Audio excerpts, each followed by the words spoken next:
Welcome to Straight Talk and Retirement, your no-hype source for financial advice and making informed choices about your retirement planning.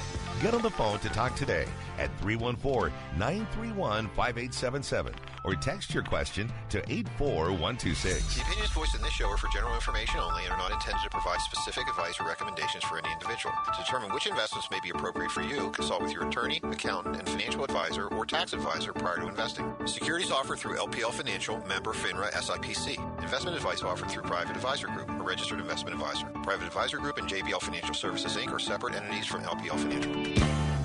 Now, here are your retirement coaches, Jeff and Erin Lapidus. Well, hello, St. Louis, and welcome to Straight Talk on Retirement. You're live and local, St. Louis's favorite financial call-in show. I'm Erin Lapidus, president of JBL Financial Services, financial planner and wealth manager, and I'm joined this week and every week by my dad, Jeff Lapidus, wealth manager, retirement coach, and 40-year veteran of the financial services area. And my husband, Robert Markham, our life insurance and fixed annuity sales specialist. Good morning. Good morning, babe. Good morning. We help our clients make smart choices about their money. The way we do that is by designing a game plan, a written, step-by-step strategy, a real game plan with several goals in mind. First is to preserve, protect, and prudently grow the assets our clients have taken their entire lifetimes to accumulate. Second is to provide an income stream they can rely on so they can do all the things they want in retirement. And third is cost-effectively addressing their health care needs, like helping individuals enroll in Medicare and choosing the right plan to couple with their Medicare coverage. And then when they're done enjoying their assets during their lifetime, we show them how to pass them on to the people they love, whether it's their spouses or children, grandchildren, churches, or charities, whoever it might be, without Uncle Sam or the tax courts taking a big bite out of their money. And as their wealth managers, Erin, Rob, and I watch their money every single day to make sure they're staying on track. And that's why they call us the retirement coaches. Again, everybody, good morning. And the folks out listening in Radio Land, welcome to the show. We are live and local. Our phone lines are open. We'd love to hear from you, 314-931-5877 or 84126 from the text line. And as a reminder, all of our clients are folks like you. They're our listeners. They're 55 and older. They would like to retire or they're already retired. As Erin mentioned, our goal is to create a game plan for them so they can have a fun, financially successful retirement. That's right, and there are many ways that you can stay in contact with us throughout the week. One of which is logging onto our website, jblfinancial.com. You can contact us by hitting that Contact Us button and request a coaching session, financial, Medicare, or both. Got some access to some videos, some blogs, some calculators, lots of great information on our website that's available. You can also follow us on Facebook, Twitter, and our YouTube channel for more content. And every single month, Rob prepares our monthly newsletter called The Coach's Corner. Rob, tell us a little bit about what's in our June newsletter, which you can also access on our website. Absolutely. We got some great articles in the June 2025 newsletter you're sure to want to check out. The first one being state and local sales taxes across the map.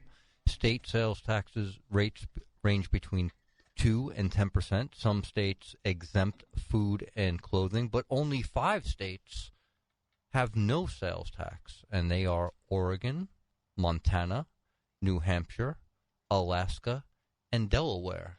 And when I went through that list, I was like, one of these is not like the other. And it was Delaware. I'm sitting there looking at like, how is that a thing? Because I would think, being in the Northeast, it's a very progressive population. They would probably want their hands on the income.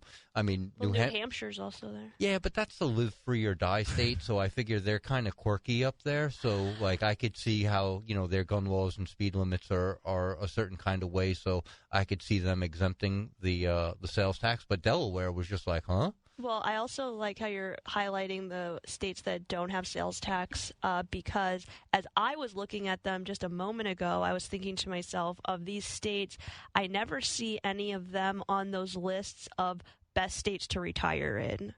A lot of times you'll see those articles, and I always like to click on them just to see why is this such a great state to retire in? Florida's got the no income tax and obviously beaches and maybe many of your friends because so many people move down there. But I never see places like Montana or Oregon on the list. I kind of am curious about Montana because they're not known for being, a difficult state to live in the sense of high expenses. So it looks very, very scenic. And from what I understand, there's been a lot of transplants from the West Coast that have moved out there that have really led to a real estate boom. Maybe the healthcare hasn't caught up yet. I know that's always a concern of people moving down to Florida is finding A-plus healthcare, especially as you age. Absolutely. And speaking of healthcare, our next article, will you pay a Medicare surcharge? The standard Part B premium is $185 a month, but if your income is above certain thresholds, $106,000 for single filers, $212,000 for those filing jointly, you will pay a surcharge. But how high can the surcharge go? We have a great infographic showing all the levels of surcharge, and the first one is $259,000. So as you leave the $106,000 income threshold for single filers, $212,000 for joint filers, that is the first step up, but it's just the first. After that, it goes from $259,000 to $370,000 to $480.90. to $591.90, and then the final one tops out at just over $628. Now, it's important to keep in mind, for that last threshold, you'd have to make over $500,000 a year for single filer or over $750,000 for those filing jointly. And the article leaves you with some great ways and tips to stay under those thresholds. And if this is something that, first, let's not scare the listeners. The brackets are nice and wide. So, like Rob mentioned, you've got 1, 2, 3, 4, 5. You've got 6 or 7 to go through before you get to that, before you top out. But each bracket has over $160,000 of room inside of it. In addition to that, I would also just mention that we spent quite a bit of time answering questions and running through some scenarios last week regarding our Medicare Part B premium, how you can stay below the threshold, what counts towards this income calculation, and how it is adjusted every year with a 2-year look back. So if you have some extra questions about that, maybe listen to our show from last Saturday. It's already posted. Absolutely. And our next article, fine-tuning with sector funds. Stocks in the S&P 500 are made up of 11 sectors. Those sectors are weighted differently and respond differently to market conditions. So if you're buying a broad-based index fund, you could be heavily invested in certain sectors, less so in others. I highlighted 3 in this month's newsletters. Financials are only 15% of the S&P. Consumer staples are about 6%, and utilities only 2.5%. I thought I would highlight those sectors because they are the ones you're certainly going to transact with on a monthly basis. And while that may be true, it's important to remember these sectors only make up a little more than 20% of the S&P, and that's where a sector fund could, I emphasize, could be helpful because you may want some exposure to a different sector or more of those. But as in all things, before you make wholesale changes to your portfolio, you want to sit down with a financial professional and make sure that that is in line with your goals, your time horizon, and most importantly, your risk tolerance. And our last article, golf is back, but good luck getting a tee time because of the explosion of interest in the sport, especially post-pandemic where people were focused on safer outdoor activities. Getting a tee time could be a little bit of a hassle this summer, and there are other drivers of interest in the sport. Access to online instruction has made getting lessons low to no cost. New outlets for golf like Top Golf has certainly driven interest, and lower barriers to entry like cheaper places to get equipment has certainly been a driver of interest. But all this is not without a downside, and one of the downsides are congestions at public courses and lengthy waiting lists at private clubs. And one thing I did want to highlight, which was kind of crazy when I thought about it, was 60% of all private club membership is under 50. So, I know popular movies like Caddyshack, you like to think that, everyone that goes to a private club is in, their 60s and 70s. That's not the case anymore. With the majority of the people are under 50. So if you are planning on hitting the links this summer, you certainly want to plan ahead. And if you're going to hit the links today, you definitely want to stay hydrated this weekend because it is a scorcher out there. And that is your June 2025 newsletter. And a weather update. I love it. Oh, when we went on a morning walk this morning, and it was pretty hot at like 6 a.m. Well, that's great. And again, it's easy to access. Just go to our website, jblfinancial.com. Click on that Coach's Corner icon in the bottom left-hand corner, or hit the Contact Us button and give us your information. We'll be happy to send it to you every single month. And as Erin mentioned, Rob does keep the last 6 to 12 months of those archived for your viewing, printing, or downloading convenience. Well, let's get into the show, right? Let's do it. Again, our phone lines are open. We'd love to hear from you. I always like to say we have a lot of things on our mind. What's more important is what's on yours. Give us a call. We'd love to hear from you. 314-931-5877, or a little shy. Don't want to hear your voice on the radio. Text us, 84126 from the KTRS text line. Well, let's roll them then, Rob. Absolutely. Let's go to Joe, and Joe sent in an email, and Joe writes, I have been a regular listener for several years. I really enjoy the banter between you, Erin, and Rob, and more importantly, the way you deliver information and give answers to people's texts and calls. I plan to retire in the next 12 months. I am taking a considerable amount of time in studying many of the decisions I will have to make, including my investments, Social Security, and healthcare choices. And your last show has helped. As I've always made my decisions on my own, do I need a coach? Well, it's interesting because, my answer to that question very simply is, if the greatest athletes in the world have coaches, shouldn't you have one too? And the answer is yes, because we know that over the last 25 years in working with folks that want to retire, we've found the following. And really, there are probably 4 or 5 things I think that we can identify that might help Joe and anyone else who's listening make a decision about whether they may want to visit with someone like us who's a coach, right? Absolutely. The first being that there are, and Joe pointed this out, there are many decisions that you're going to need to make that are both complex and interrelated. Especially when it comes to things like healthcare, Social Security elections, and income tax planning. Many of these things are related to one another because as you are planning for Social Security, that's going to impact your taxes. As you're planning for your healthcare, that could impact taxes and Social Security. You have lots of, all of these pieces kind of work together. And I was just going to say, if you're taking distributions from a retirement account, we were just talking about those thresholds. You want to know how that can interface with your overall game plan? Absolutely. So working with a professional that can sit down with you and not only discuss each individual election, but how those elections work with one another is going to be very valuable, I think. Absolutely. And frankly, it should save you a bunch of time. Certainly, you can get your questions answered and feel confident. What I always like to say, especially when when I was talking to people about healthcare, because there's so many misconceptions about Medicare and the rules, which is I am willing to take responsibility for what I say. I'm also required to take responsibility for what the information that we provide. So you can feel as though you are receiving it from a trusted source. Yes, and obviously getting a second opinion gives you an opportunity to also fill some of the holes in your current knowledge set.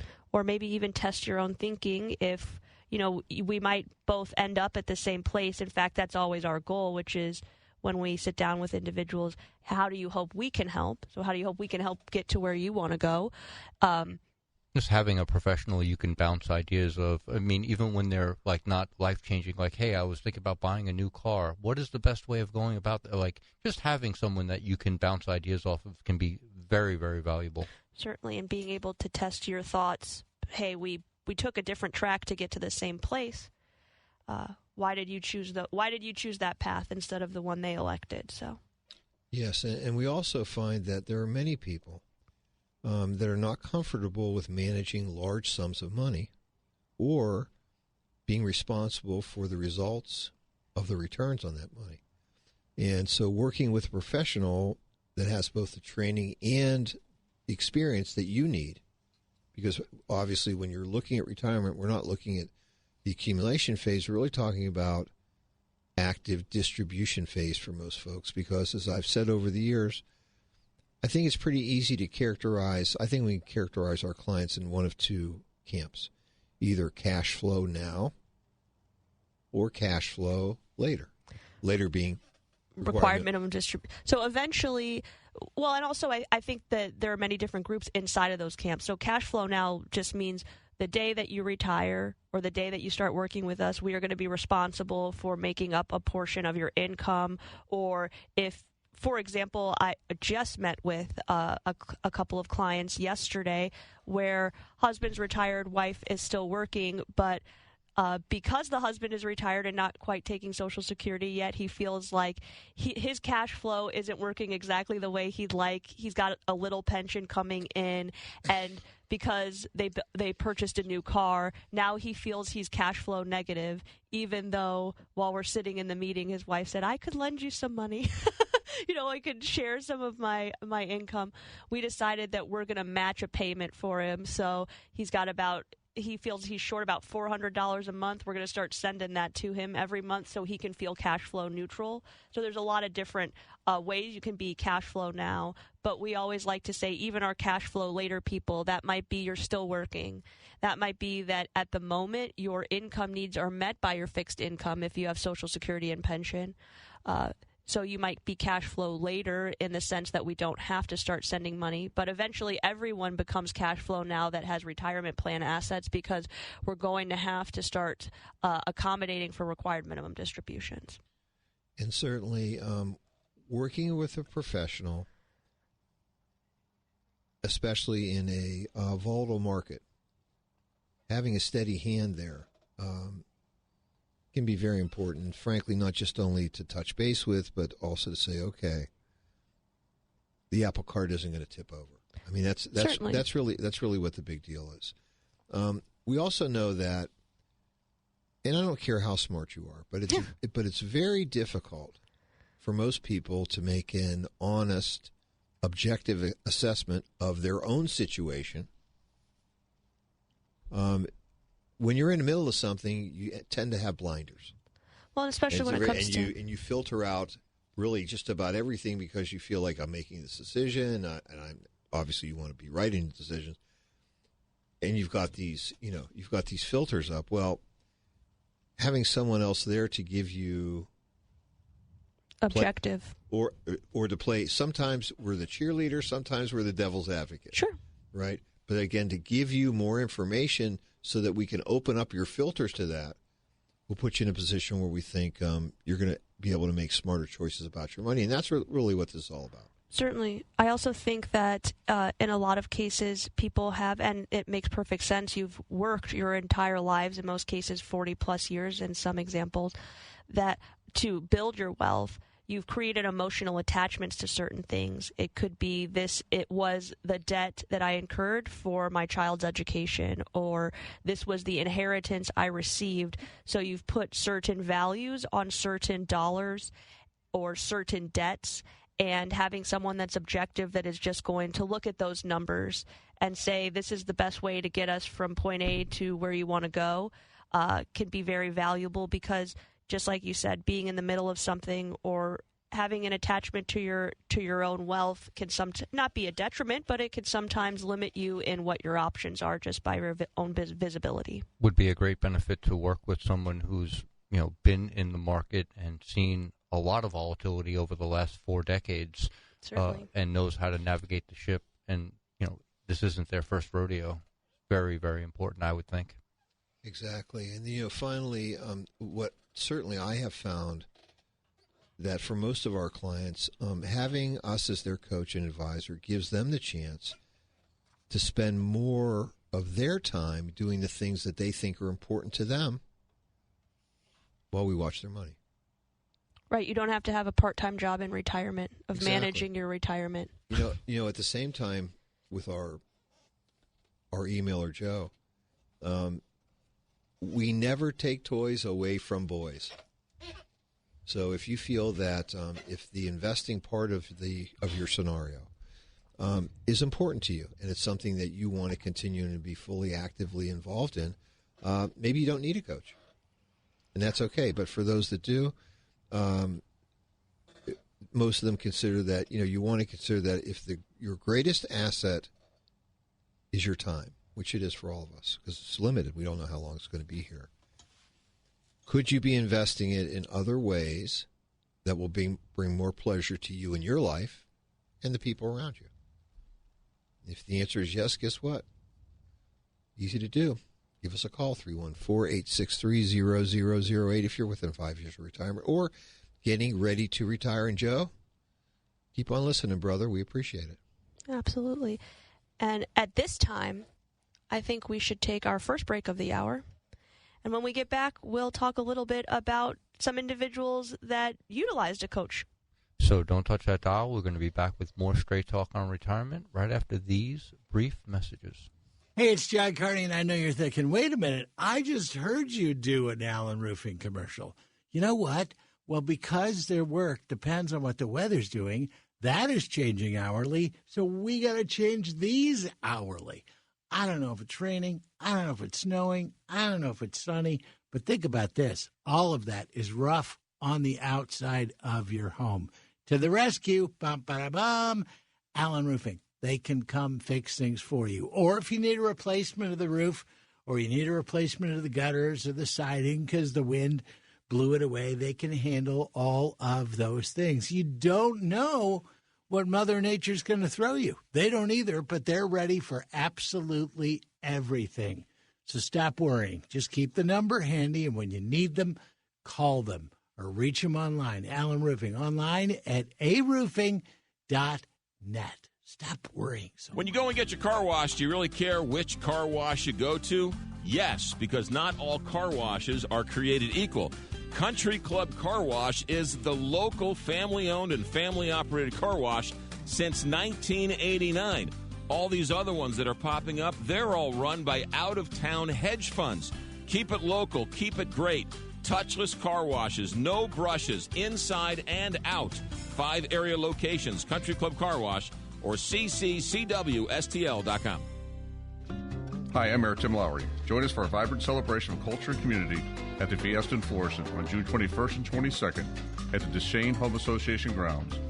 Enjoy 2 days of live entertainment, traditional Latin cuisine, cultural performances, artists and vendors, and activities for all ages. Admission is free and all are welcome. Experience the rhythm, the flavor, and the spirit of the Fiesta in Florissant, June 21st and 22nd.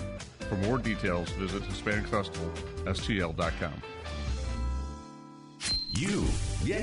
Did you miss your favorite KTRS show? Good news. Log on to the all-new KTRS.com and click on the podcast button to catch up on everything 550. The Big 550. Listen on your schedule and don't miss any of the live and local programming KTRS has been delivering for 29 years. The Big 550.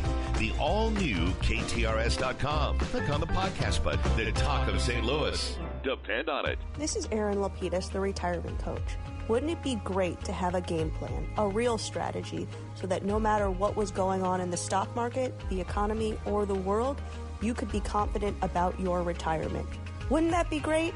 If you're within 5 years of retirement, call me today at 314-863-0008. That's 314-863-0008. Or send me an email at aaron@jblfinancial.com to arrange your free coaching session. Let's get started on your retirement game plan today. Let's talk about smart choices for your money. It's Straight Talk and Retirement on the Big 550 KTRS. Here are your retirement coaches, Jeff and Erin Lapidus. Well, welcome back to the Big 550 KTRS. It's 9:30 approximately here. Halfway through hour number 1. Hour 2 is hour of fun. We start talking about Medicare, but this hour we're talking about your finances, answering your questions, answering your texts at 314-931-58 877 or 84126 from the text line. I just have this feeling folks are hot, getting ready for what? For fun in the sun. I mean, the water. I mean, the water. You haven't been able to go in the water because it's too cold. It's warm now. It's warm now. Or it'll cool you off, I guess. Either way, it's like boiling. I promise I'm not going to send anybody we're not going to post any swimsuit pictures of me, okay? You promise? Swear That's what you said. Why not? You've lost a lot of weight. You're looking good. I did, but looking slim. But I don't take off my clothes without being paid. So thank you. Well done. Exactly. So everyone has limits. Yes, we do. Boundaries. So again, while we're waiting for your phone calls and your texts, we should have some good responses today. We're having a little fun here. Let's talk about a coaching session we recently had with one of our clients. His name is Paul.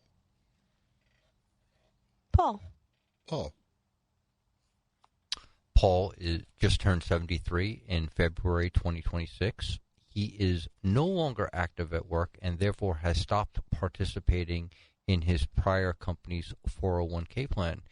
He has not moved the money to a self-directed IRA under a direct transfer. Why would he want to strongly consider a direct transfer? I always find it so interesting because I feel like many of our coaching sessions and coaching priorities come in waves. And we have noticed this year in particular, we have worked with quite a few new clients that are either really working much longer, so they're starting to retire in their early 70s, or they've decided that now is the time that they'd like to work with someone, and they still have their retirement plans at work. So we've been working with many people in this situation where they are in the year that it's time to take their required minimum distributions, and they still have the majority of their retirement plan assets with their former employers. And certainly there's a reason why they haven't made, and we're talking about should he make a direct transfer at this time or consider it. And what he probably doesn't realize, and we're going to give some information to him as well as other folks that are listening today, by doing a direct transfer, he can actually take control of the required minimum distribution process, because we know that he's turned 73 this year. Right. He has to take a required minimum distribution. Right. He's not actively at work, so that exemption for I'm actively at work in a retirement plan, that doesn't work for him. Correct. And unfortunately, in Paul's scenario for this year, all of the reasons that we're going to go through, he won't be exempted from, because what we have learned in doing many of these direct transfers or trustee-to-trustee transfers, when individuals have already reached required minimum distribution age, when we do that direct transfer, the required minimum distribution either has to come out first before we do the transfer, or it has to come out at the same time. So Paul, for example, if he decided to initiate a direct transfer, he would have to, the RMD money would be sent directly to him. The rest would go into his new IRA account. That's correct. And we know that, in the whole figuring out how much do I owe on my required minimum distribution, also it gives us an opportunity to decide what accounts do I take it from. Not in this case. Not in this case, because when you have money in a 401k plan, 403b, a company-sponsored plan, the plan sponsor has to send you the required minimum distribution. They don't have a choice. You can't say, well, I'm going to take it from this other account and let's leave it there. That doesn't happen. Right. So let's say Paul, in our example, had an IRA account and he also had a 401k. He cannot call the 401k company and say, how much is my required minimum distribution? Okay, great, don't send that to me. I'm going to make it up over here on this account. No, you have to take a full amount from the 401k, and then you also have to take from your outside traditional IRA accounts as well. In addition to that, he wouldn't have the option of how his RMD was distributed from the plan, whether lump sum, whether he wanted monthly, whether he wanted it to, say, match up with an event, like, hey, I have my taxes at the end of the year, can you send it to me then? Like, all this is out of his hands and off his schedule. Correct. I mean, you might be able to tell them, I want it in September or I want it in October, but generally you're limited in how many distributions you can take from a 401k plan. Certainly, I have yet to see one that will allow for monthly distributions. And then secondly, at a certain point, they will just force it right out to you. You'll just receive a check in the mail. And the reason for this is, the 401k is an accumulation vehicle. It's not a distribution vehicle. So, they're tying your hands because they really, I get the sense that they don't want people to be holding it at that time. They want you to a direct transfer to an IRA. Absolutely. And then the other thing you don't really get to control is the taxes. They're going to withhold the standard 20% from your distribution. Maybe that's too much. Maybe that's not enough. You don't get to pick. Very good. And then one of the only, I guess you want to call it planning opportunities that gives you a chance to reduce the taxation on these required minimum distributions is by making qualified charitable distributions, which your 401k plan won't do for you. Right. Your 401k plan is limited to sending a check to the address of record or potentially to a bank account. Some I've seen will do the direct transfer, or to a new institution to another qualified retirement plan. They will not allow you to send directly from your 401k to any charities or churches, unfortunately. So if you're already charitable in this regard, you can't even do it in a tax efficient way from the 401k. So they've really hamstrung you. A little bit. Well, again, 401k and IRA, even though they're both accounts that hold pre-tax money, the IRS has applied different rules to them. Yes. And so knowing the rules and working with them and trying to figure out whether this makes sense for you is something certainly your advisor should help you with. So let's get more specific and talk about Paul's situation. He has $1.6 million in his previous employer's plan.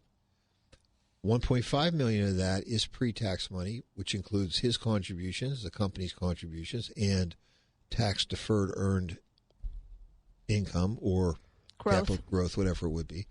And $100,000 of that is in a Roth 401k account. We know that his required minimum distribution for this year from the portion of his 401k is going to be approximately $62,000, a few pennies shy of 4%. And just for clarity, we don't have to take required minimum distributions from Roth or from Roth 401k. This is only from pre-tax accounts. You don't even have required minimum distributions if you've inherited a beneficiary IRA, Roth IRA, but you're still subject to that 10% or that 10-year withdrawal rule.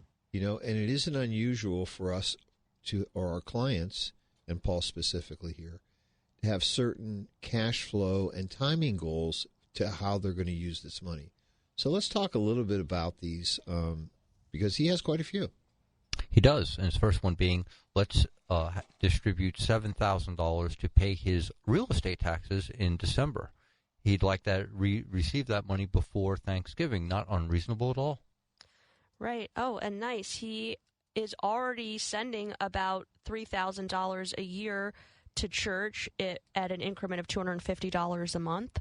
So we should get that set up too for him, which is great because that would reduce his tax liability by $3,000. And we know that he's also made an additional commitment of $5,000, which he'd like to handle if we can immediately, for a building project that the church was also involved in. Right. So now we're up to $8,000 of non-taxable already distributed. Paul has 3 other charities that he supports for a total of $3,000 per year, with the contributions tied to their annual fundraising drives at various times in the year. That's another $9,000. Right. Now we're up to 9, which is great. And this looks like, because we had a longer conversation with Paul, that this is going to be a great opportunity for him because he was utilizing the standard deduction.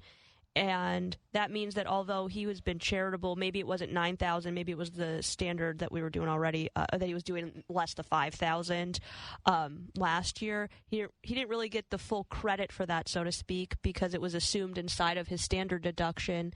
Because the qualified charitable distributions, or what we call a top-line deduction, That means you don't have to worry about when you get to the bottom and when we take the standard or itemize, you don't have to worry about that. This is going to come off the income portion of the calculation, which means that $62,000 is now decreased by the $9,000 that he'll be giving to charity, or he'll be giving to charity this year. Or actually a little bit more than that. 12,000, my apologies. Right. 12,000. So Paul's told us a little bit about, we'll call it things he's already set up for money going out to, but he had a few other goals. Okay. One of them was he planned on taking the Alaska Inside Passage cruise for June, which is a perfect time to do this. Huh. And he estimates that for he and his wife, it's going to cost approximately $10,000. It's not unusual, $5,000 a person. And based on our study of his cash flow needs, he's also going to want us to replace approximately $2,000 per month of income for him to supplement his Social Security and pension benefits so that he can maintain the lifestyle that he had. So we have really a whole lot of things going on. We have some monthly distribution needs.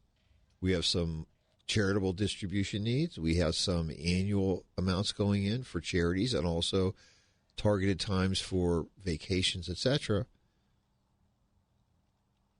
If he stays if he leaves the money where it is, he has no control over the process. Right. And really, for him, especially because we talked about all the charitable deductions that he has available to him. Right. Once the money is sent from the 401k plan as an RMD to him, the deal's over.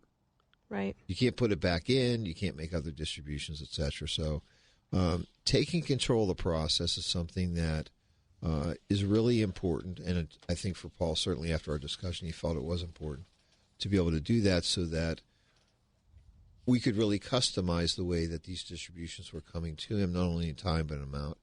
And frankly, for us, that's the fun. Catching up with our clients, finding out how they're spending their money. And, of course, when they go on these trips, we make them send us pics. Of course. Right? I mean, it's fun. Or, hey, I'm getting this new RV. Great, send us a picture. Or, I'm buying this. I've already done 3 Corvettes in the last 5 or 6 years. And those are my favorite because the just when you sit in that, it looks like a cockpit. Looks like you're going into space. But it's always when I was in high school, and I wish I would have had this red Corvette, and I've been thinking about it for years and years and years. And these are never new ones either. But can I afford to do this? Is it going to tip the apple cart? And where's the money going to come from? Well, for many of ours, I like to call them grown-up clients. Those that are subject to required minimum distributions. It's easy. We know the money has to come. Right.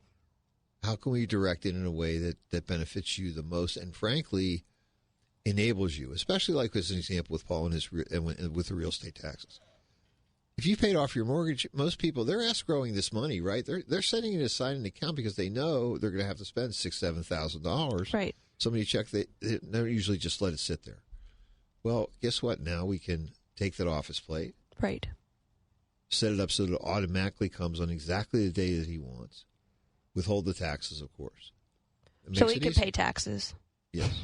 Or even, some of the things that Paul was doing already, like being charitable. Now we can do it in a more tax-efficient way. Absolutely. That's what's important. So I was going to say, before we answer any more of your calls, yes, or text at 314-931-5877 or 84126 from the text line, why don't we take our break number 2 of the hour? Let's do that. And I also have a special announcement. We're going to have a surprise visit from Frank for the top of the next hour. Woohoo! Coming in for our Medicare segment. How awesome is that? It's going to be great. So don't touch that dial. We'll be right back with more Straight Talk on Retirement after these messages. If you suffer from burning, tingling, or numb feet, listen close. We discuss neuropathy with Dr. Patton, D.C. What is neuropathy? Peripheral neuropathy is nerve damage to the feet and legs. And what are the symptoms? The symptoms are numbness, burning, tingling, pain, and loss of balance. Is neuropathy treatable? It's absolutely treatable, and we have amazing results. If you have burning, tingling, numbness, coldness in your feet or hands, or balance issues, call Comprehensive Integrated Healthcare today for a nerve damage screening. Don't wait until your symptoms are so severe that nothing can be done. End-stage neuropathy leaves people confined to walkers, wheelchairs, even amputations. The first 10 callers will receive a free nerve damage screening. Simply call 636-241-9370. Act now. Call 636-241-9370. Be among the first 10 callers and get this important screening for free. 636-241-9370. KTRS is happy to announce the award-winning First Alert 4 weather team will now be heard daily on the Big 550. Chief Meteorologist Steve Templeton with a First Alert update on what's happening. Threat of severe weather coming into sharper focus now. Hi, everybody. I'm First Alert meteorologist Matt Chambers talking. The leaders in St. Louis weather. Hey, everybody, it's Kent Earhart with a look at the forecast. Hey, everybody, I'm full-warm meteorologist Kristen Cornett. Want to bring you up to date on the forecast. I'm meteorologist Leah Hill with your First Alert forecast. When inclement weather hits St. Louis, you can depend on KTRS and the First Alert weather team to keep you informed. The Big 550, KTRS. Depend on it. Progressive presents Employee of the Month. Small Business Edition. Today's recipient from Michaela's Mobile Spa, Michaela. Michaela got a quick business insurance quote from Progressive and chose from over 30 customizable coverages. Sure, it helps she's her only employee and does literally everything. But while others would rest on their laurels, Michaela was hard at work saving big. So take that, hypothetical other employee who doesn't exist. Be your own Michaela. See if you could save in as little as 7 minutes at ProgressiveCommercial.com. Progressive Casualty Insurance Company and Affiliates. Coverage is not available in all states or for all vehicles and coverage selections. Do you hear that? Asthma triggers are everywhere. From dust mites, pet dander, and pollen, to smog and smoke. An asthma attack can strike anywhere, anytime. Be prepared with quick-acting Primatene Mist. Clinically proven to open airways quickly. It's the #1 FDA-approved asthma inhaler available over the counter. Primatene Mist. Breathe easy again. Use as directed. This is Jeff Lapidus, the retirement coach. Wouldn't it be great to have a game plan, a real strategy, so that no matter what was going on in the stock market, the economy, or the world, that you could be confident about your retirement? Wouldn't that be great? If you're within 5 years of retirement, call me today at 314-863-0008. That's 314-863-0008. Or send me an email, jeff@jblfinancial.com, to arrange your free coaching session. Let's get started on your retirement game plan today. Now, back to Straight Talk on retirement on the Big 550 KTRS. Here are Jeff and Erin Lapidus. Well, we're back here on the Big 550 KTRS. It's 9:48 in 15 seconds. Our phone lines are open. We'd love to hear from you. 314-931-5877 or 84126 from text line. Kind of quiet this morning. It is, but It's hot. People are tired. Yeah, walking around in that heat, it can... Well, all that water that we've been rained upon for like weeks and weeks, it's now like... getting sucked up. Right. It's like we're in a sauna. But Welcome to St. Louis. We did have one texter text in with this is an interesting question. Are there certain industries that you won't invest in because of ethical or moral concerns? I'm thinking about arms manufacturers, gambling, or alcohol and tobacco companies. Great question. This is an interesting question, and in fact, there are quite a few funds that focus on ethical investing a variety of ways. You could have green investing. Many people have heard about what is that called? ESG, environmental social governance investing. That's a certain combination. They have, I believe they're called the Ave Maria funds, which are Catholic-based and follow Catholic Whoever morals. sent this in is like no fun. First of all, no bombs. Hello. No alcohol. No tobacco. One of the oldest must be in a cave. Yep. One of the oldest funds in the country used to be no tobacco, no alcohol. And you can't say who they are. I can't say who they are, but the fund is so old that they used to call it the Widows and Orphans Fund. But fortunately or unfortunately, they've moved away from that particular investment objective or particular moral investing. But there are opportunities for you to do that. However, I always say to clients in many cases, if they come in with that request, I don't want to invest in certain things. When you are looking to be diversified and potentially using mutual funds, index funds, or electronically traded funds to build your portfolio, you can look at what the fund is currently holding when you make the purchase or around the date that you're making the purchase.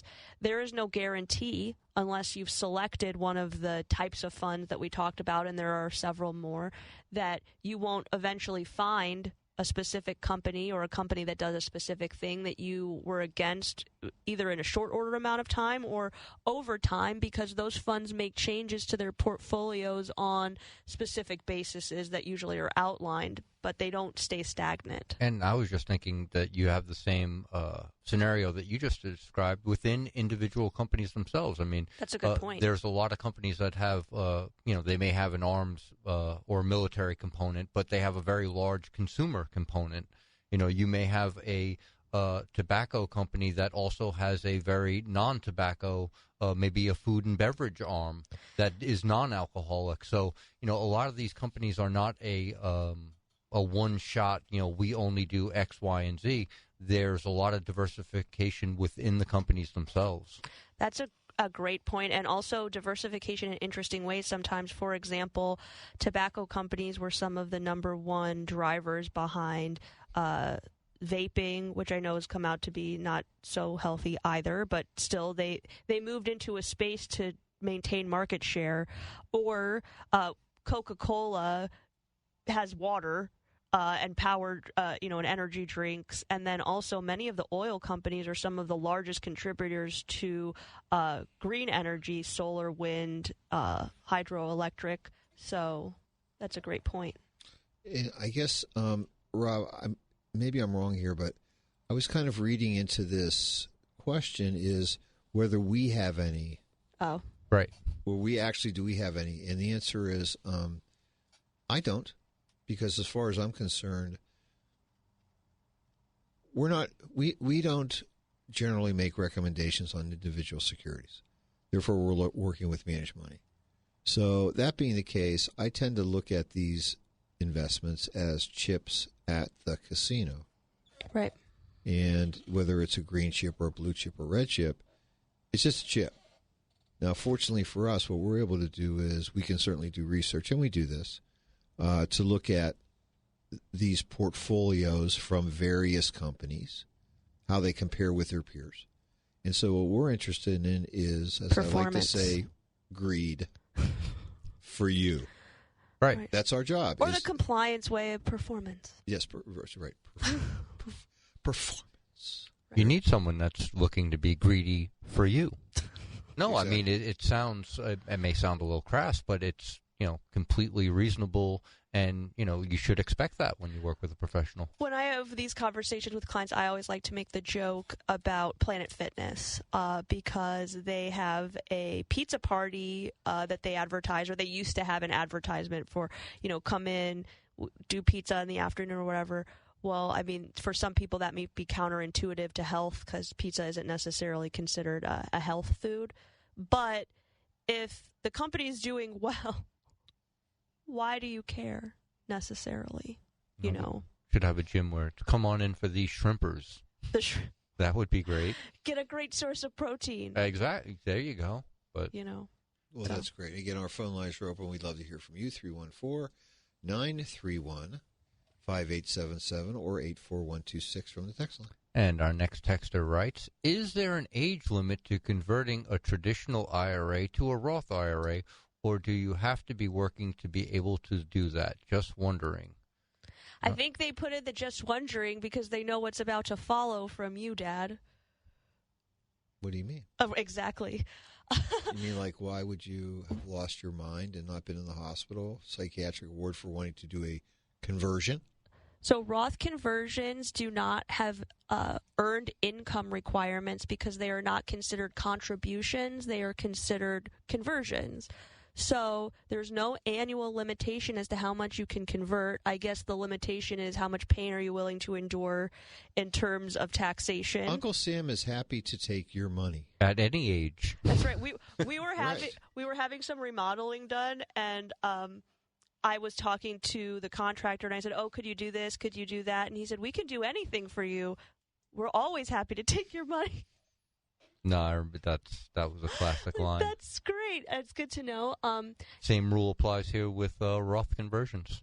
And I think that, Dad, you would probably say, correct me if I'm wrong, that if we were to consider Roth conversion, we would always recommend, in most cases, that you wait until you are retired to begin Roth conversions, because this is how I like to think. I think visually. Everything that you earn, you are taxed on. So you've built up the pile of money that you're going to be taxed on. The Roth money, or the IRA money you are converting into Roth, is going to be piled on top of that. Why don't we start with a smaller mountain when you are doing these conversions, so we can get rid of your earned income because you've been retired. Maybe you've got Social Security that's tax preferred. Maybe you're taking distributions from retirement accounts to make income work. Usually those distributions are not as large as your monthly paychecks. So we usually project that your income drops anywhere from 40 to 60% in retirement, depending upon your situation. So that will significantly drop your tax bracket. Why don't you pile the Roth money or the IRA money you're converting to Roth on top of that instead of your much more significant earned income? Well, there are a couple of moving parts that you definitely want to be cognizant of. You know, your Part B premiums, how converting could potentially affect those. It's really a longer conversation, like just using $100,000. I mean, you have your tax bill, but what no one talks about or doesn't talk about a lot. This is your favorite is mountain the associated growth associated with if that money was left unmolested. How would that, just the tax consequences, what would that have grown to over a 5 or 10 year period? And this is not a insignificant amount of money. I mean, if we use $100,000 as our guidepost and you had to pay 25% taxes, that's 25% gone off the top. Now, what does $25,000 grow to over 10 years? Not an insignificant amount of money at all. Well, and again, if you haven't paid the taxes out of your personal income. Right, assets, so you've limited your liquidity potentially. You haven't actually done a $100,000 conversion. Right, you did $75,000. Right, exactly. So does that make sense to you? The answer is maybe it does. I mean, if it does, that's great. Why would you want to do it? In my mind, there's only two reasons. You love your children. You love your children. And we joke because when you convert into Roth, when children inherit that, they do not have to pay taxes. Now, it does have to be liquidated within 10 years, but it does not have to be taxed. So, do you love your children that much? You have to answer that question. Can you put your RMD into your Roth? No. I like what our texter is thinking, though. Never. You gotta love the the creativity. Exactly. Trust me, the IRS figured that one out. So what happens if you are RMD eligible, so you're over 72 at minimum at this point, you have to take your required minimum distribution, then anything above and beyond that can be converted into Roth. So there's generally a relatively small window that we would be recommending Roth conversions based on all of the things that we've discussed. So yes, and again, I would say to folks that are in their working years, don't do it while you're working because it makes no sense. It makes no sense to pay it when you're in a higher tax bracket than you would be at retirement. The other side of this is that there's this urban myth that's been going around that people use their Roth IRAs for income, which they don't. Right. Rarely do we build monthly income off of distributions from Roth accounts. Well, it's almost never, because the truth is that they may have a nice amount of money, usually at less than $100,000, but it's still not enough. Certainly not. Right, because if you think about $100,000 is going to generate 4%, $4,000 a year. I mean, it's nothing. Right. They use it for the big ticket items. And you know what's also big? Hour number 2 here of Straight Talk on Retirement. Easy to do. Just don't touch that dial. We'll be right back after these messages here on the Big 550 KTRS. It's called Straight Talk on Retirement. Let's talk about smart choices for your money. It's Straight Talk on Retirement on the Big 550 KTRS. Here are your retirement coaches, Jeff and Erin Lapidus. Welcome back, everyone, to hour number 2 of Straight Talk on Retirement. Since we know you're all regular listeners, you know what time it is. It's time for our Smart Choices about your healthcare segment. Because you care, we talk Medicare. And like I said, surprise visit 2 weeks in a row. Our guy, Frank Ellis, in the house this morning. Welcome back again. Good morning. Good morning. And good morning, everyone out there listening. Whether you're mowing the lawn on this hot morning or going for a walk, or if you're just driving and tuning in, definitely appreciate you listening. And I think I got a pretty interesting story today for folks out there. Mary, she's been a client of ours for about 3 years now. And she gave me a call this week to discuss prescriptions. I haven't gotten a lot of people call me on their prescription part of their plans this year because of that great $2,000 max out of pocket that we have now, and no more donut hole. I know people are pretty psyched about that. Pretty thrilled about that, absolutely. And so I was surprised, too, when Mary gave me a call, because for the last 3 years now, when Mary first decided to go on to Medicare, I can remember she took a Plan G. So she started with traditional Medicare. She had some health complications. She was a diabetic. She had rheumatoid arthritis. She had atrial fibrillation. And so she just figured, why not just start out on the Plan G, because I'll probably never be able to get it in my life again with all these complications if I ever want it later. Okay. And so, of course, that made sense to me. And we started her off on a Plan G, paying about $150 per month. And her Part D plan, because with traditional Medicare, everything is a la carte. We have to buy a health care plan. We have to buy a prescription drug plan, a Part D plan. And so when we set her up based off of her medications, the best plan for her back in 2022 was a WellCare $12 per month plan. And those WellCare plans have still stayed relatively popular. I know they introduced a zero premium prescription drug plan for individuals that maybe don't have as many health things going on as Mary does, that can get you your normal generics at pretty low costs too, right? That's right. That's right. In fact, she's stayed with that WellCare plan. So now her plan is a $0 premium. Oh. Now, back in 2022, 2023, 2024, when there was the donut hole, on that $12 plan, she would hit the donut hole every single year. Okay. So she was spending upwards of about $3,000 for her prescriptions per year. Okay. So when she found out that there was a $2,000 max on her prescriptions, she was absolutely thrilled. $1,000 savings. That's right. Awesome. Right off the top, $1,000 savings. Plus, it could have been more because, again, you are still call sharing with the insurance company to reach that $2,000. Sure. And those prices can change. The tiers can change what those meds are. And That's things right. Like that. Okay. So fast forward to current day, 3 years. Now she's paying $190 for her Plan G. Okay. And again, $0. So her prescription pharmacy plan did go down to $0. Okay. But we had already known that she is going to hit that $2,000 because she did, of course, like many other people, come back to see us for open enrollment, and we ran those prescriptions, and we were able to pinpoint when she would hit that $2,000. I think that's a nice benefit because, first, it sounds like you did the math. I know you do the math with everyone, which is what's the best plan? We know, even if we know you're going to hit your max out of pocket, you're going to hit the donut hole or the $2,000 cap. What's the most cost-effective way for us to get you there, as long as everything is, on the formulary? That's right. And then also, I think the added security of knowing. I know they've added the smoothing provision. Right. You can smooth if you're going to hit that $2,000 maximum in the first couple months of your plan.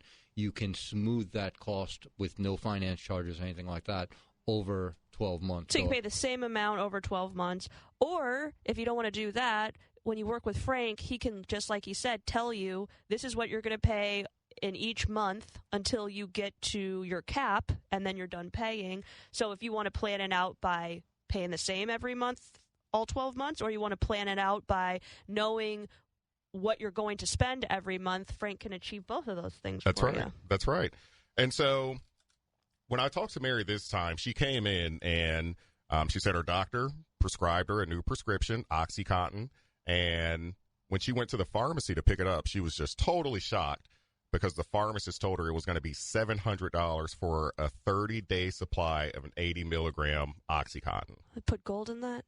Well, okay, so just to be clear, she came in sometime this last week or last month. Okay, so it was outside of open enrollment. It was a new prescription that was being added. Okay, Correct. Gotcha. And this does happen. This does happen, and I have these conversations with people. You know, if you get prescribed something in the middle of the year, let me know. We can try to figure something out. If it's covered under the formulary, then great. It's excellent. That's what you have the plan for. Unfortunately for Mary, OxyContin was not covered under her plan's formulary. Which is why it was going to cost her $700 for That's 30 right. days? Okay. She would have had to pay full retail for that medication.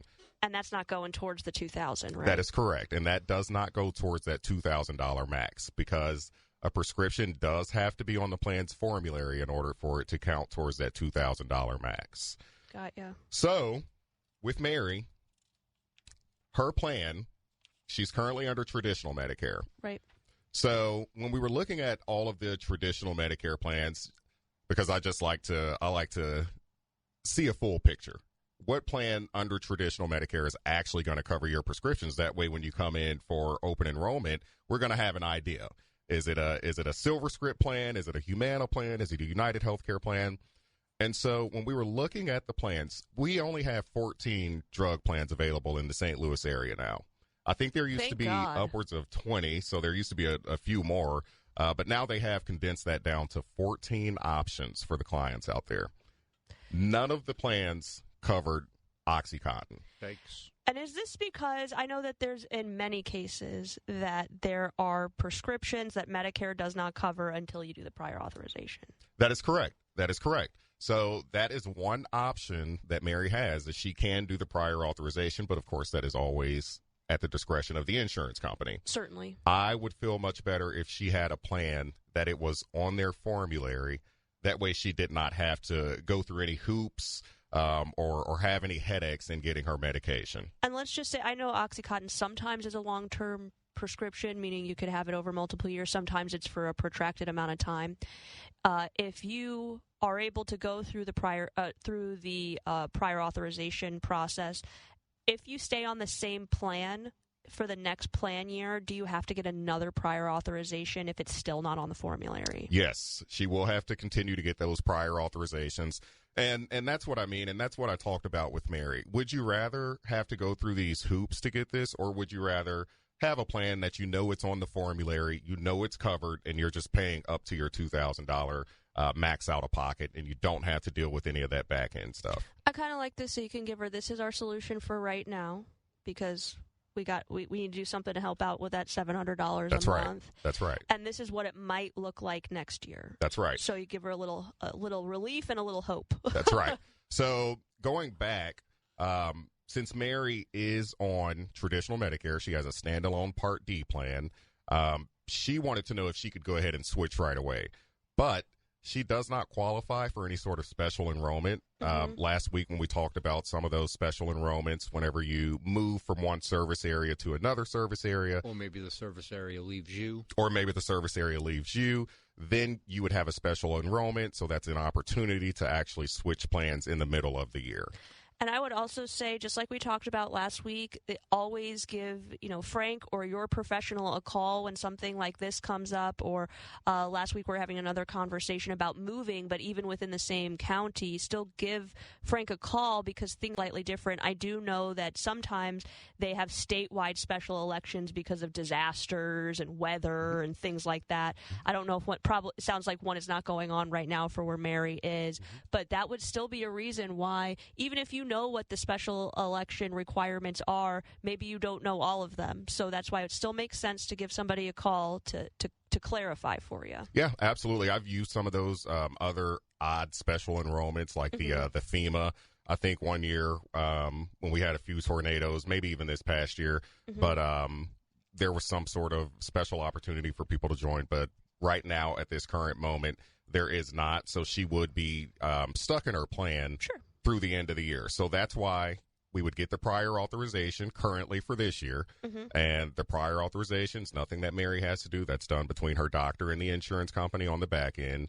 And then once the insurance company approves that prior authorization, then she can go pick up that OxyContin and she'll just pay according to the plan's formulary.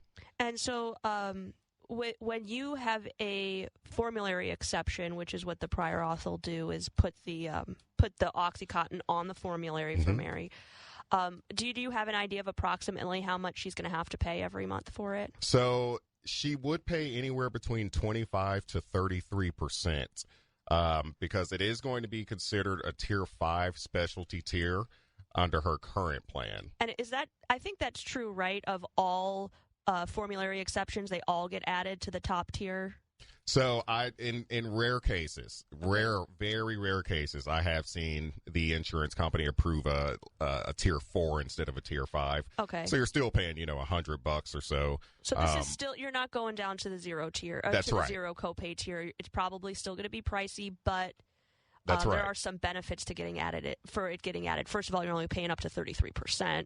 Versus 100. That's right. And now that it's on the formulary, if she qualifies for that exception, she's capped at $2,000. That's right. That is correct. 3 months of $700, and she would be done. But under current plan, she's never going to be done because it's not under the formulary. That's right. That's right. And then also with the other prescriptions she was taking, I mentioned earlier, we already knew she was going to hit that $2,000 at some point. Right. So now, if we add on this OxyContin, she's paying 25% for that. She may have to pick it up one time this year, and then she's done paying for all of her medications for the rest of the year.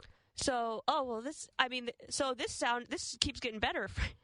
Frank just makes it keep sounding better and better. First, we got the formulary exception. So now instead of paying $700, she's paying we'll round it to $200 a month. And now, because of all the other prescriptions that Mary was taking, she was already headed towards that $2,000. That's right. So maybe in the next couple of months, or even this month, her first fill of the OxyContin hits her $2,000 max, and so she paid $200 or maybe $400 if we have to go 2 months, and then she's done for the rest of the year. That's right. Again, because you are still cost sharing with the insurance company. So when they add this to their formulary, they are still cost sharing with Mary to reach that $2,000 max. So, again, she may pick this up once or twice, and then she's done for the rest of the year. And then rolling into next year, okay, this was the other side of the conversation that we had. Rolling into next year, so coming to see me in October, we talked about, are there any other plans out there that will cover? We know traditional Medicare does not cover OxyContin. Got you. So the 14 plans that are available on the individual or the standalone prescription side, none of them have OxyContin on the formulary. That's right. But the 44 Medicare Advantage plans, because we got 44 in our market, that's a lot. My goodness. That's a lot. So you would think one of these has to cover OxyContin. And there is one plan. There's one There is one plan out of all of the 44. Well, let me take that back. There's one insurance company with multiple plans under their umbrella that cover the OxyContin. So it could make sense potentially for her to switch, and then that also alleviates the possibility that the prior authorization is not approved. That is correct. Okay. So because some people might be thinking, and I even had it as a passing thought, which was, well, I mean, if she really wants to stay on traditional Medicare, you're only paying a few months most likely with all those other meds. But there's no guarantee that every year the insurance company is going to approve that for you. That's right. They may suggest that she don't even take the OxyContin and take something else instead. So there is a chance. There's always a chance. And that's why I mentioned earlier, the approval is always at the discretion of the insurance company. Your doctor is going to build a good case for you. He's probably going to say, hey, we've tried this medication, we've tried this painkiller, nothing works, or she had a reaction to this other painkiller. OxyContin is the only thing that truly works, and we've tried everything else. But again, it is going to be up to the insurance company. They may come back and say, well, she tried those 2 medications. Why didn't she try this other third one before we approve the OxyContin? And so that process is usually called step therapy. And many physicians, just like Frank has mentioned, they've worked with the insurance companies on multiple levels, not just with Medicare. So they are going, and they're your advocate, just like Frank is. And so they're going to try to craft the argument so we can avoid some of the additional requirements the insurance company might have. So mentioning that Mary's tried these other meds is going to try to get around the step therapy requirement. building the case as to why she needs this particular med. And you're kind of leading me to a question that I wanted you to clarify for everyone, which is obviously this part is done between the insurance company and the physician's office. But do you step in and help out in terms of how do you step in and help out, I guess would be the question. Yeah, so I can't send the prior authorization. I have had clients call me in the past to check on those prior authorizations with the insurance company. I will have clients also reach out to the doctors to make sure that they are using the correct language or building that strong case for that client, and showing the insurance company exactly what medications have been tried or exactly what procedures even have been tried, because this is not just a medication sort of thing. This can be for things like skilled nursing. This can be for things like operations. Even certain tests. That's correct. And so what I do for my clients, whenever they need help with, hey, how long is this going to take, or did they submit this to the right department? That's whenever I step in, and that's whenever I help. Oh, so that's fantastic. So you could feel like, you have someone to cut through the administrative red tape for you, because now you're dealing with physicians that have quite a few patients, probably a lot going on in their offices, coupled with insurance companies, and you can kind of make sure that the process is moving the way it's supposed to. And also, I'm sure, set some expectations about turnaround times and things like that. I do know specifically with the medication side of things, in certain circumstances, you can request emergency authorization where they have to respond within a certain amount of time, too. Oh, yeah. We've done that before. I've done that, earlier in my career. I've been doing this for 5 years now. I saw that a lot. I think the insurance companies have gotten a little bit better with that over the last few years, though, with their turnaround times and their transparency. I think they have gotten a little bit better with that. I still kind of see sometimes that they will still require that step therapy. Sure. And several times, you have to just go back and forth with the insurance company. Hey, we've already tried this. We've already tried that. There is no more step therapy. Like this treatment is the treatment that we need 100%. And you might have to go, I've done it. I might have to go back and forth 2 or 3 times with the insurance company, and then we get the exception. We've run out of steps. That's it. That's it. And I think you're making a great point, which is this isn't like going to mom and dad and when they give you an answer, that's the final answer. You are not only able to appeal or have an ongoing conversation, so to speak, with the insurance company about what the proper course of treatment is, which is obviously the one your doctor recommended. So the final say is not the final say. And then also, and I don't know if you've had to get to this point. Luckily, I never had to when I was more heavily involved in Medicare, which is if the insurance company just says no, eventually, you can always appeal to Medicare. So you've got an additional appeals process that you're able to go through that. Interestingly enough, if you're on private coverage or with your employer's coverage, you don't have the extra step of going directly to the government. You have to go to the Missouri Insurance Board, which might take up the case for you, but Medicare is much more likely to and much more quickly to do that. So you've got a lot of built-in protections. That's a good point. I have never had to take it that far to where we've had to appeal with Medicare, but by goodness, I will. If it ever gets there, that's something that I would certainly do for my clients. Perfect. And, I would say the reason we usually don't see that is because we've talked about the star ratings with the different insurance companies before. These are things that really hurt an insurance company's star rating, both on the customer side, which is one of the components of the star rating. So customer service, you're probably not going to be all that happy of a participant in the plan if they're not approving the things your doctor is recommending. But then secondarily, Medicare looks specifically to see how many times they've denied appeals or denied requests. So if it's covered under Medicare, most of these plans are going to be required to cover it for you. So that makes it a little bit difficult. They don't have as much wiggle room as people think. Yeah, and I would say that these plans are getting better. Even going back 5 years ago when I look at these plans compared to now, these plans are getting much better. They're getting stronger. They're getting richer in their extra benefits, minus maybe for 2025 because of the Inflation Reduction Act. But these plans are getting better. The insurance companies are getting better with transparency, with approvals, with giving you the options of step therapy, especially for those, that maybe have not tried a medication or a procedure or something like that. Mm-hmm. So they are getting better. And I do believe that is the trend. They will continue to get better. That's great. For 2026 and moving forward. So, but the last thing I wanted to wrap up with Mary was that for open enrollment, if things still stay the same as they do for this year, and that one insurance company is covering her medication, we are going to move Mary from a traditional plan to a Medicare Advantage plan so that her medication can be covered. So she's not only going to reduce premium. Her plan G is $190 now. She's going to be able to eliminate that completely. And then also, she's not going to have that headache and worry about, do I need to get this prescription prior auth every single month, every single time? She will no longer have to do that. It's pretty awesome. Yeah. And that's an interesting example of maybe some of the Medicare Advantage plans providing a little bit more robust of coverage when in a lot of cases people think that the opposite is true. Mm-hmm. So very cool. Thank you so much for coming in this morning, Frank. Yeah, thank you. We appreciate it. I know we'll see you again soon. Everyone else, please don't touch that dial because we will be back with more Straight Talk on Retirement after these messages.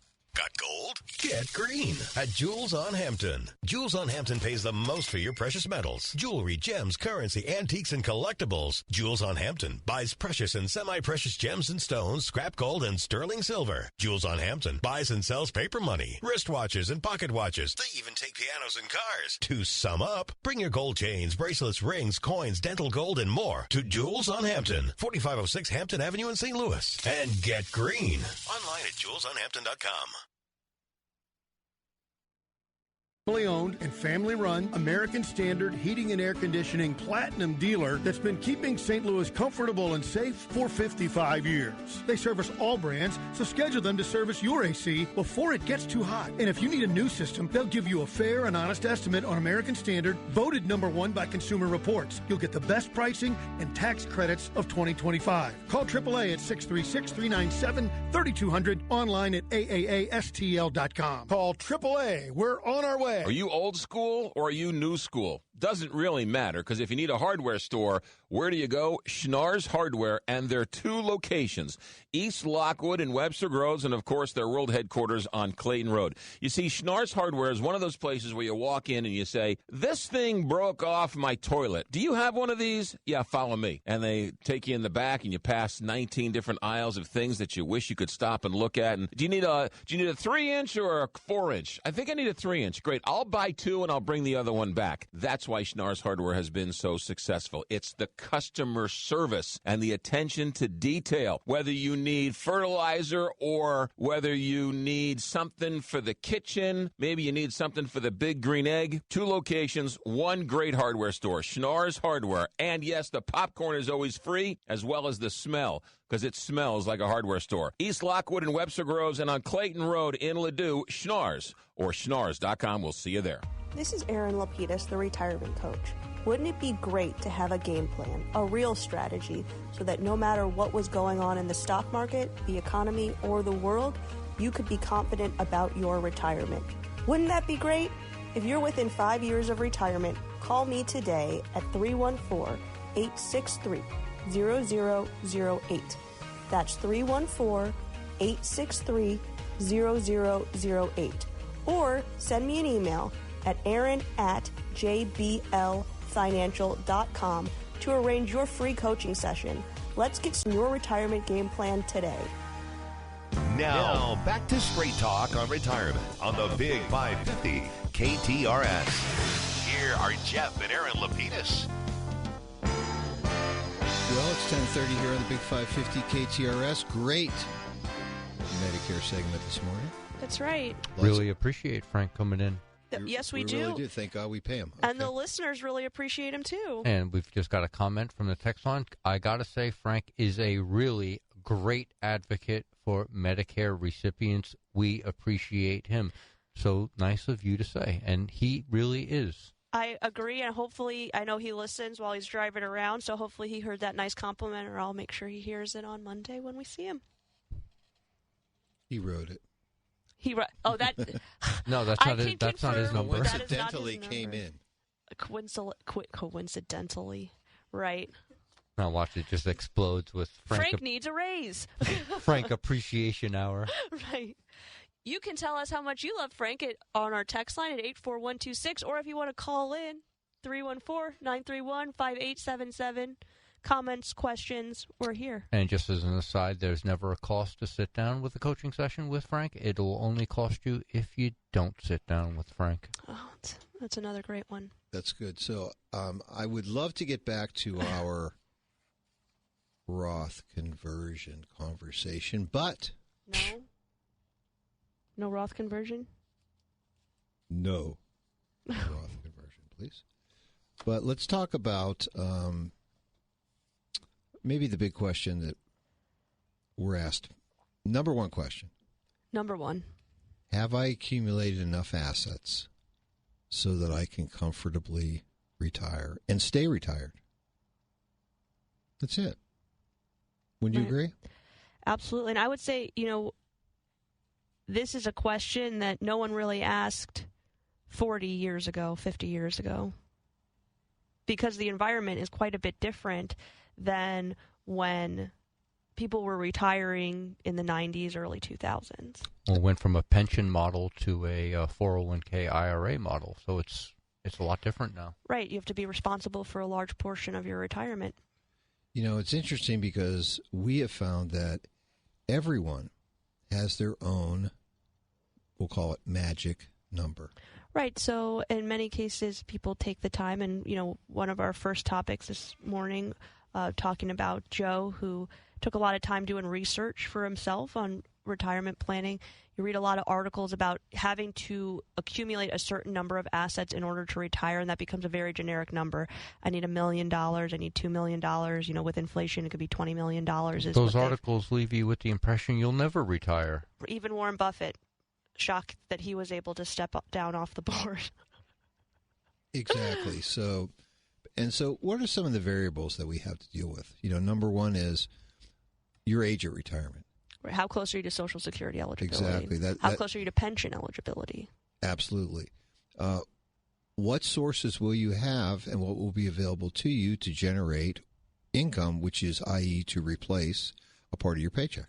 And again, that could be Social Security, that could be pension, potentially. Distributions from your retirement account. Distributions from your retirement accounts. Or it could even be, do you have a rental business on the side? Do you have other income that you consider secure that we can count on for a certain period of time? And maybe most importantly is, what is the cost to maintain the lifestyle that you have today? Every lifestyle has a size. Right. Exactly. And certainly one of the big variables that we see, and I think a characteristic of many rock stars, is no primary mortgage. Well, it just frees up so much additional income for you potentially, or it alleviates a significant outflow. We generally see that mortgages are at least a third of people's outflows. Absolutely. And then certainly your health, your spouse's health if you have one, and your marital status. Are you encumbered? Unencumbered? That's important too. So we really have 4 or 5 things, and that's why everybody's magic number can be a little bit different. The big deal is the process in figuring out whether you have enough money, have you accumulated enough at this point, isn't easy, but it's an algebra problem, and we have to start with your personal algebra, right, which is? What are you spending every month? And I just had this conversation with current clients that have yet to retire. And they've been clients for quite some time, so they were outside of our general 5-year. We've had them for, I think, close to 10 now, and we're getting down to 2 to 3 years out from full retirement. And we started running the numbers, and as you talk about all the time, Dad, I'm putting the numbers up on the electronic whiteboard, and they're looking like rock stars. I'm like, this is falling into place exactly the way that we talked about over the last 10 years. And then he looked at me and said, that's true if the number I gave you is accurate. And I said, well, I know my numbers are accurate, so yes. what I'd like us to do, since we meet with our clients on a regular basis, I said between now and the next time you come and see us, because this isn't life or death in this moment, we've got a nice 36-month runway almost before we get there. Let's get a handle on what you're spending. And this does not mean that you have now created a strict budget that you must live within on a monthly basis and it's make or break. This means let's just figure out, as you are living your normal lifestyle, what are you spending every month?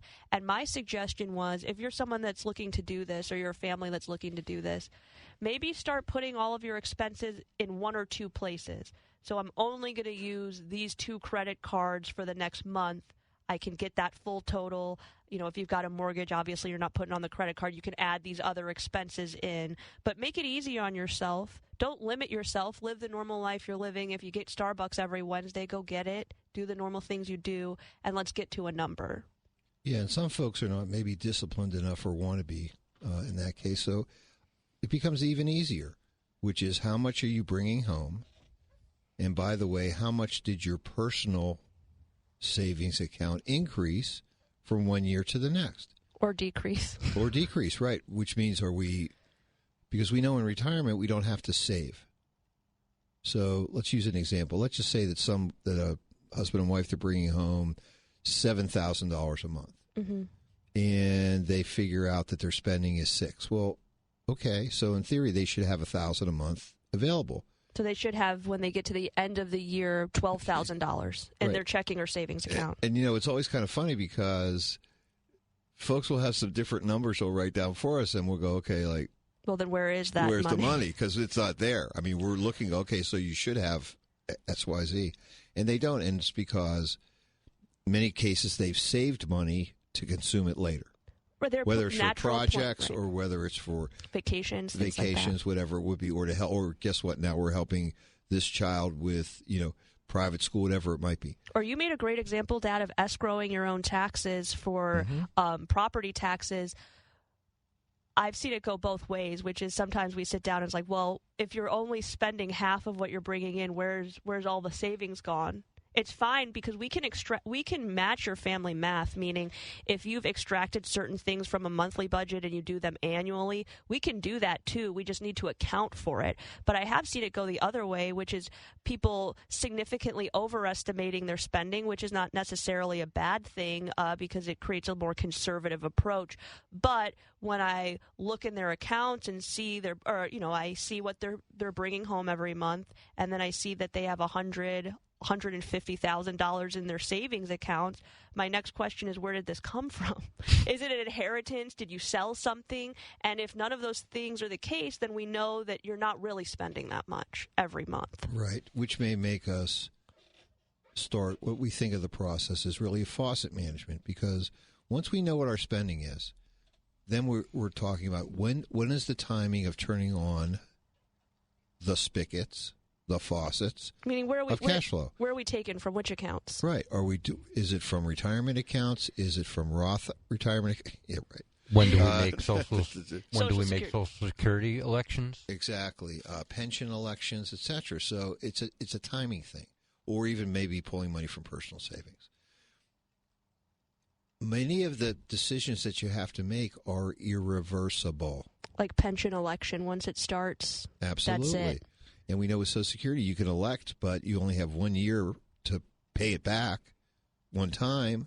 And honestly, and restart the clock, and we rarely see that happen. We rarely see that, and I've actually just now, one of our clients is in the process of, or last year paid it back, still in the process of getting things corrected. It's not as easy as writing a check to the government and now you're done. So gotcha.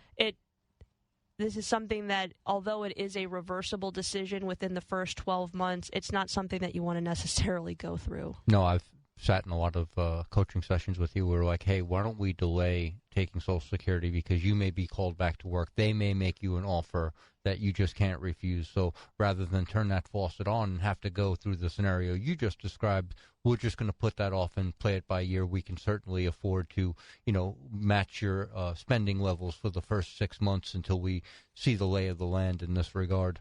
Right, that's a great point. Yeah, it's a really good point because things happen. That's one of the things I've learned. Stuff happens. Good stuff happens. Unexpected stuff happens. Sometimes it's good. Many times it's not as good. So we have to be really prepared for contingencies because the future is truly uncertain. That's right. We're going to have obstacles that we have to overcome. You know, and none of these things that we've talked about involve where we're investing money.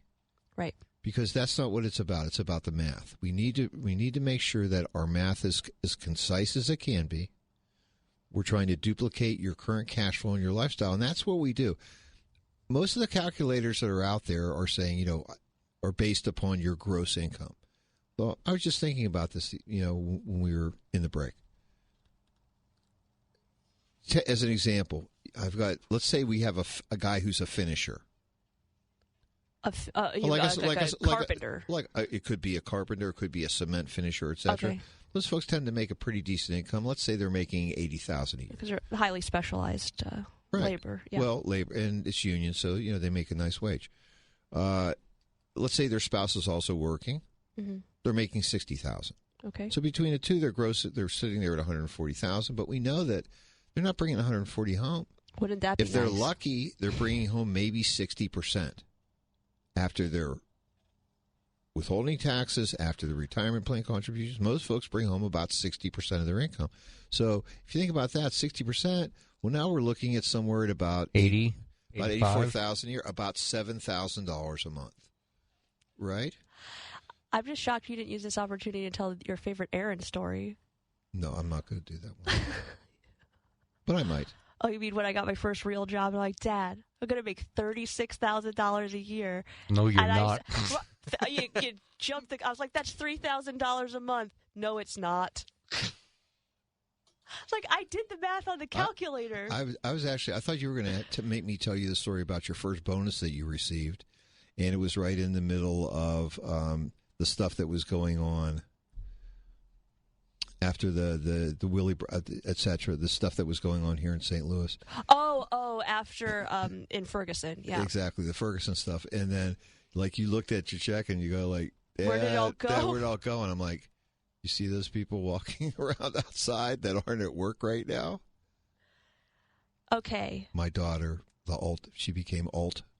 Went from alt left to alt right in about 45 seconds. It happened way earlier than that. Getting back to $36,000 paycheck. Getting back to our example here, so we've got some folks. So they're bringing home a nice hunk of change. Mm-hmm. Their net's about $7,000 a month. Mm-hmm. I mean, that's fine. So what we've got to do is we need to build our income, and if they're spending all of it, not unusual, because they've already done pre-tax savings. Mm-hmm. We've got to design our game plan to deliver money to them, mm-hmm. whether it's from Social Security, whether it's from his or her pension, etc.,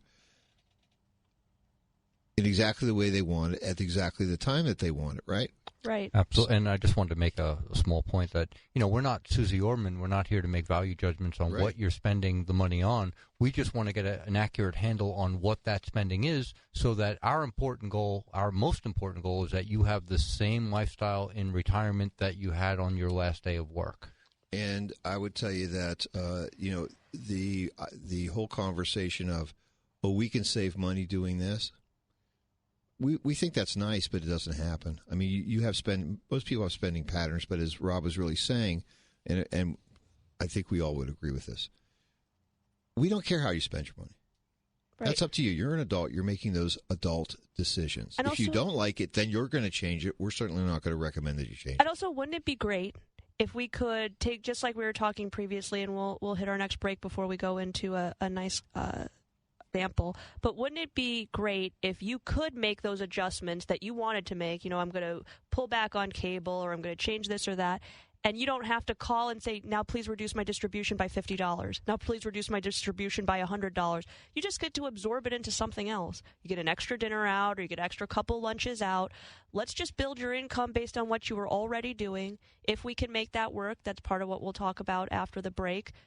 Then let's let you manage the way you're spending that income the way you want to. Yeah, and if you find yourself saving more money, or we've overestimated your spending, that's ultimately a good thing, because you're going to funnel that money into the vault, and we always know that the next emergency is not that far away. There'll always be a kitchen remodel. There'll always be a car repair. There'll always be a new car. So, having savings built into your spending, I mean, it's only going to help you. That's a great point. So, as promised, let's take our second break of this hour. When we get back, we'll talk a little bit about John and Sally and answer an excellent text question that just popped up. Don't touch that dial. We'll be right back. At Straight Talk, we are all about no-brainers. Calling Grandma for her recipe, no-brainer. Streaming one more episode at 2 a.m., big no-brainer. Getting real unlimited data where you buy bananas, the ultimate no-brainer. Switch now and get a free Samsung Galaxy A16 5G or Moto G Power 5G 2025 with select plans. Straight Talk, real unlimited data. Available at Walmart and straighttalk.com. Offer valid through 7/20/25. Taxes and fees apply. Requires in-store activation of single line gold unlimited plan or higher. For network management practices, visit straighttalk.com/terms. Copyright 2025 Verizon. This is the story of the one.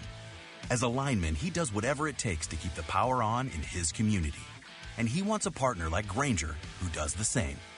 Grainger offers the professional-grade products he needs, from voltage detectors to harnesses to hard hats, plus fast, dependable delivery, so he can rise to every challenge. Call 1-800-GRAINGER, click Grainger.com, or just stop by. Grainger, for the ones who get it done.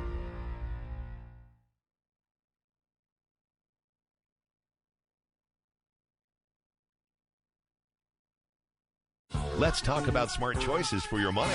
It's Straight Talk and Retirement on the Big 550 KTRS. Here are your retirement coaches, Jeff and Erin Lapidus. Well, welcome back to the show. We've got about 13 minutes left to answer your questions and calls and talk about John and Sally. 314-931-5877 or 84126 on the text line. And we had a great text come in. And our text writes, when life events happened and you need to up your monthly money, is it best to up your monthly distribution or pull out a lump amount of the projected expense? It's a tax question. Is really, in most cases, it's a tax question. A, number one is how many do you need the cash? How quickly do you need the money? And then B is if we can spread it over more than one tax year, it's not a bad deal. Right, and this is a question in a different form that we hear very often. Like, when is it best to take my required minimum distribution? If I take it out every single month, am I going to have a better return because the money is staying in the market versus coming to me?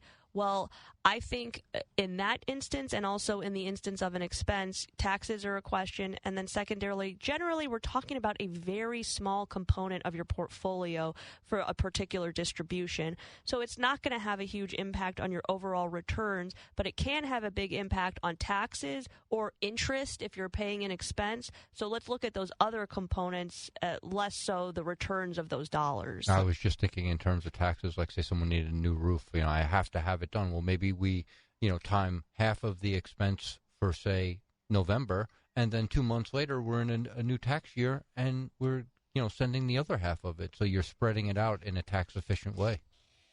Well, yes. And in that case, and frankly, I just had this yesterday with a client said, I want to get a new car. Say, when? My question was when. Mm-hmm. And they said, well, probably in about 3 months. And I said, that's great because you're getting an end of year model year. There can be some efficiencies there, which is fine. You want to buy it. You don't want to lease it. You don't want payments, right? That's correct. Okay. Well, great.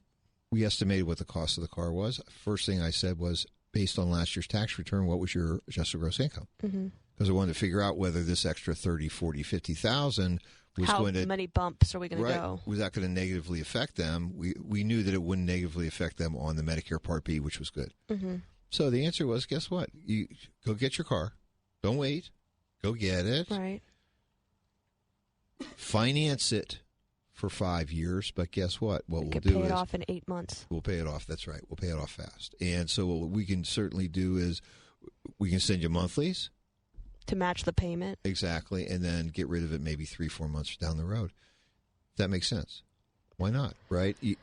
Being tax efficient is extremely important because though you may hear the "Oh Beautiful" song in your mind, okay? Well, you just want to be patriotic. Right.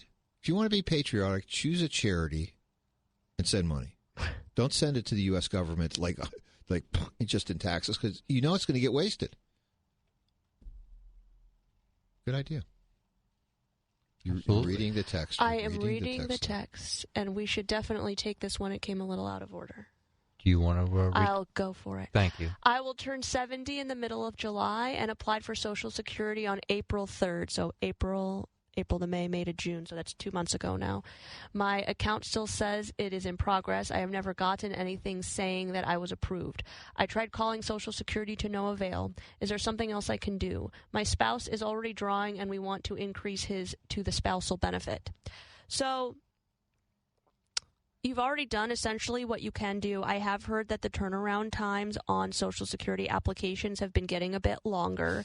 So with it being within 60 days, I would say that there's probably nothing wrong with the application because generally, and you will only be contacted by paper mail. So old person, what do they call that? And I Pony Express. received a confirmation because I recently applied that said, yes, it's cool. It's in progress. Okay, so you may have already received a letter that says it's in progress. It may just take a little bit longer. Hopefully you have that confirmation number that you use to apply online. I would give it 30 more days. If you have heard nothing from Social Security at that point, I would call your local Social Security office. Don't walk in because it's essentially worse than the DMV in the sense that if you walk in and you don't have an appointment, they are going to turn you away. So go ahead and call, potentially make the appointment and let them know, hey, the application's been in process for 90 days. I've got no communication as to if there's anything else I need to supply to them. And when I call the 1-800 number, I'm not getting anywhere. And then hopefully they will come in, they will allow you to be seen in the office to get things corrected. But you're still within what unfortunately I would consider a normal window. The good thing is, though, and I'll just put the caveat on this, which is depending upon, sounds like you're turning 70 in the middle of July, so I'm assuming that you asked for your first check to be in July, which means it should come in August your first check would arrive in August for a July start date. You have plenty of time to get there. But if the worst happens and you don't receive your check in August, they will send you 2 checks in September to make up for or whenever they do process, they will make up for your lost checks with additional payments. Well, so let's go to the second part of this question, which I thought was important. We don't know how old the spouse is, but it looks like the spouse has already elected their benefit. They want to then switch now over to the spousal. It depends. Well, it depends on their age. Some people still do have the ability to adjust up to the spousal benefit. Was it 1954? January 1, I think, 1954. I think so if you... It sounds like your spouse if your spouse was born before that, they still have the ability to do so. If they weren't, then it was sad. You can't do it anymore, right? Yeah, that is my understanding. It's that I thought was an interesting part of the question. So they may be disappointed, or even more disappointed, right? Well, we certainly want them to get at least their Social Security check. Well, you'll get your money. The government's very good about Social Security. Our phone lines are open. We have about 6 minutes left. All right. Well, let's talk a little bit about John and Sally. Let's do it. John and Sally are both 66. They need $8,000 a month to maintain their current lifestyle. Their children are grown, out of the house, and financially independent. They have been good savers and investors during their working years. Their only current sources of income are Social Security benefits, $4,500 a month. So they are currently short $3,500 a month or $42,000 for the year. So let's figure out what their magic number is. So I think we did a great job of the initial math, which is they need $8,000 a month. We subtracted out their fixed income, which is Social Security on their part. We have their deficit annualized. So $42,000 a year at a 4% rate of withdrawal is about $1 million. Exactly. So that's their magic number. Right, and they have $50,000 in their vault. Or their goal is $50,000 to have in their vault, their emergency fund. They only have $30,000, so they need another $20,000. They'd like to add that. They've also identified for us some other capital events. We like to think of them as capital consumption events. $50,000 for a new home renovation, $40,000 for a new automobile, and then also they're planning on doing a big fun family vacation, of which, of course, they're paying for because they're their parents. That's nice. Approximately $12,000. So between the milk money, the vault, and the fund money, they need about $1.17 million. the good news is they currently have available $2.6 million in retirement assets and $55,000 in Roth IRA assets. So, rock stars. Well, here's a great question then, because we've talked a lot about the use of Roth accounts in retirement. They have $55,000, which makes up a relatively small component of their overall portfolio. They do have, like you mentioned, $50,000 in home renovations, $40,000 in the automobile replacement, and $12,000 for the family vacation. Would you, and this is in the first year of their retirement? Yes. Would you be making the recommendation that we start relying on the Roth for a portion of these extra expenses that they have in the first year? Absolutely. I would certainly, I would suggest most likely is, and from a timing point of view, it's the car.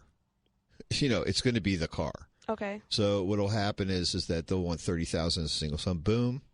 Do it quickly. Okay. Definitely the car. I mean, when it comes to the vault, we can always just increase their monthly distributions. Over time. And it's like, would you be comfortable with us getting this extra money in over, let's say, a 12 or 24-month period? They choose a time, so we increase it. The home renovations, typically isn't one check. I mean, they're paying for it over pieces, and what we'll try to do is estimate when those timing those checks are, which will tell us really, like you're saying, honey, whether maybe this year we're doing part Roth, but next year more Roth. Exactly. Or less Roth, depending. Faucet management, right? Managing the faucets, being tax efficient, but doing the things that you want to do. You have enough money. The question becomes, how are we going to be the least patriotic that we can in doing this, right? Absolutely. So I'm sure we got a couple more text questions. Absolutely. And our next texter writes, do you work with other financial advisors? If not, why not? Work with them how? I mean, I work with quite a few financial advisors, not on specific client cases, but I'm part of quite a few different groups, different work groups where we discuss best practices in terms of due diligence, not just on client-facing issues, but how to run offices and how to maintain good processes like we've created in the past. So definitely also, on a peer-to-peer basis. Well, sure. And then we also do receive a lot of referrals from other advisors because they're not involved in Medicare like we are. That's a great point. We do work with quite a few advisors that work with Frank because we help their clients with Medicare. But the truth is most advisors are really siloed, kind of sole practitioners in the sense that, you work with the people in your office with your clients. Well, and it really can't be a collaborative effort. Usually not. As an example, would you have two physicians prescribing medications for you at the same time? If they don't know exactly what each is doing, you can obviously have drug overdoses. You could be treating something, each treating something different. Yep. So having more than one advisor at the same time doesn't always make a lot of sense, frankly, for you. But it's great to work with your peers in the sense that that gives you We're ideas and gives you insight into other industry, into the industry a little bit. Could be a situation of too many chiefs, not enough Indians. Well, if you are 55 and older, you like to retire or you're getting ready to retire, you know what to do. Give us a call. We'd love to hear from you for a free coaching session in our offices, 314-863-0008. See you next week. The opinions voiced in this show are for general information only and are not intended to provide specific advice or recommendations for any individual. To determine which investments may be appropriate for you, consult with your attorney, accountant, and financial advisor or tax advisor prior to investing. Securities offered through LPL Financial, member FINRA SIPC. Investment advice offered through Private Advisor Group, a registered investment advisor. Private Advisor Group and JBL Financial Services, Inc. are separate entities from LPL Financial. Be listening next week at 9 for more